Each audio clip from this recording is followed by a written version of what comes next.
Welcome to the reading of the 24th chapter of the book Your Faith is Your Fortune by Neville Goddard. My name is Nse and I'm going to be reading this along with you. So go ahead, grab yourself your cup of tea, coffee, water, get comfortable, and let's jump right in. Chapter 24, Clairvoyance. The text is taken from Mark 8, verse 18. Having eyes, see ye not? And having ears, hear ye not? And do ye not remember? True clairvoyance rests not in your ability to see things beyond the range of human vision, but rather in your ability to understand that which you see. A financial statement can be seen by anyone, but very few can read a financial statement. The capacity to interpret the statement is the mark of clear-seeing or clairvoyance. That very object, both animate and inanimate, is enveloped in liquid light, which moves and pulsates with an energy far more radiant than the objects themselves. No one knows better than the author, but he also knows that the ability to see such auras is not equal to the ability to understand that which one sees in the world around him. To illustrate this point, here is a story with which the whole world is familiar, yet only the true mystic or clairvoyant has ever really seen it. The story of Dumas, the Count of Monte Cristo, is, to the mystic and true clairvoyant, the biography of every man. 1. The synopsis. Edmund Dantes, a young sailor, finds the captain of his ship dead. Taking command of the ship in the midst of a storm-swept sea, he attempts to steer the ship into a safe anchorage. The commentary. Life itself is a storm-swept sea with which man wrestles as he tries to steer himself into a haven of rest. 2. The synopsis. On Dantes is a secret document which must be given to a man he knows not, but who will make himself known to the young sailor in due time. This document is a plan to set the Emperor Napoleon free from the prison on the Isles of Elba. The commentary. Within every man is the secret plan that will set free the mighty Emperor within himself. 3. The synopsis. As Dantes reaches port, 3 men who by their flattery and praise have succeeded in worming their way into the good graces of the present king, fearing any change that will alter their positions in the government, have the young mariner arrested and committed to the catacombs. Commentary. Man, in his attempt to find security in this world, is misled by the false lights of greed, vanity, and power. Most men believe that fame, great wealth, or political power would secure them against the storms of life. So they seek to acquire these as the anchors of their life, only to find that in their search for these things, they gradually lose the knowledge of their true being. If man places his faith in things other than himself, that in which his faith is placed will in time destroy him, at which time he will be as one imprisoned in confusion and despair. 4. The synopsis.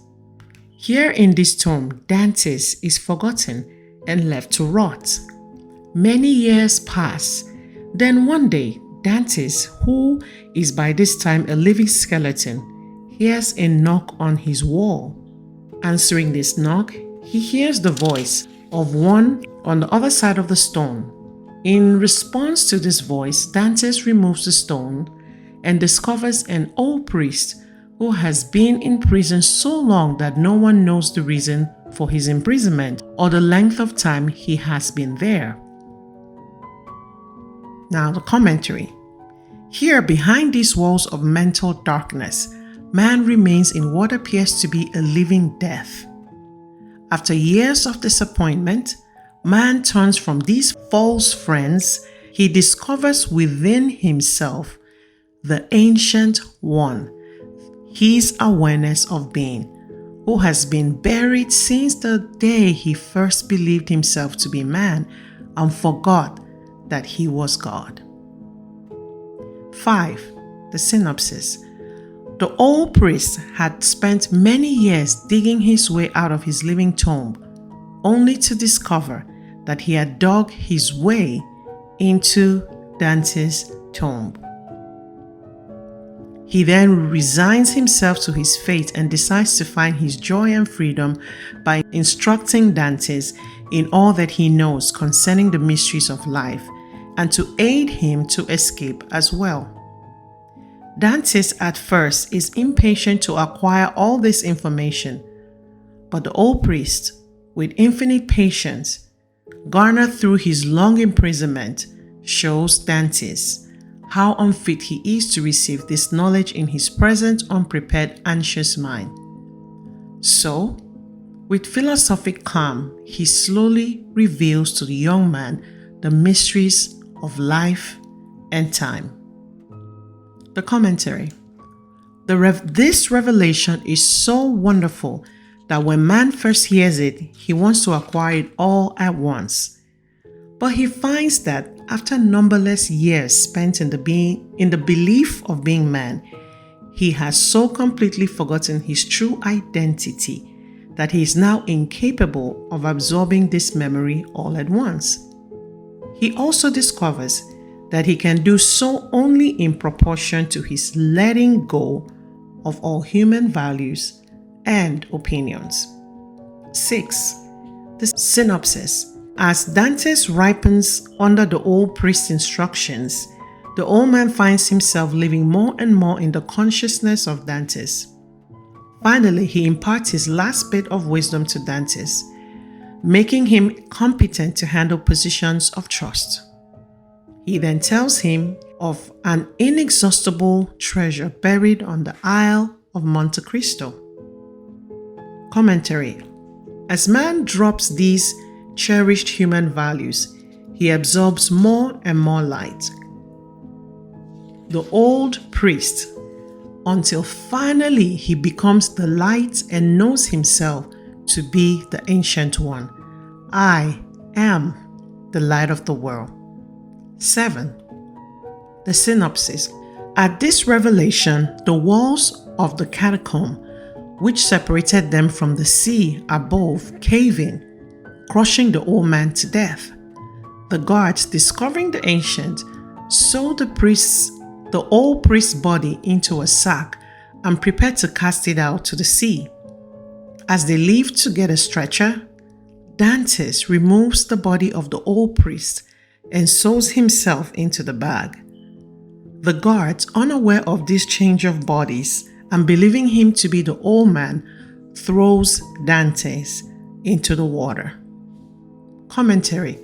The flowing of blood and water in the death of the old priest is comparable to the flow of blood and water from the side of Jesus as the Roman soldiers pierced him, the phenomenon which always takes place at birth, here symbolizing the birth of a higher consciousness. 8. The synopsis.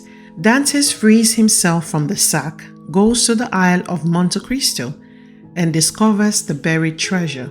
Then, armed with this fabulous wealth and this superhuman wisdom, he discards his human identity of Edmund Dantes and assumes the title of the Count of Monte Cristo.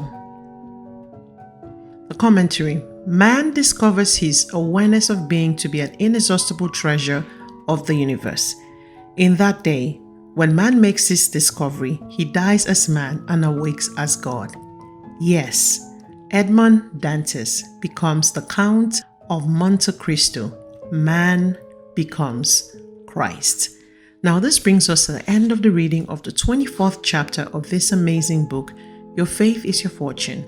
I'm curious to know what resonated with you as you listen to the reading of this chapter. Leave me your comments in the comment section below, and if you have any questions, leave them as well. If you haven't already, what you're waiting for, friend? Go ahead and click the like button, subscribe to this channel, and share this content with anyone who you know is still looking to turn their faith into fortune. Till we see again, it's goodbye and God bless.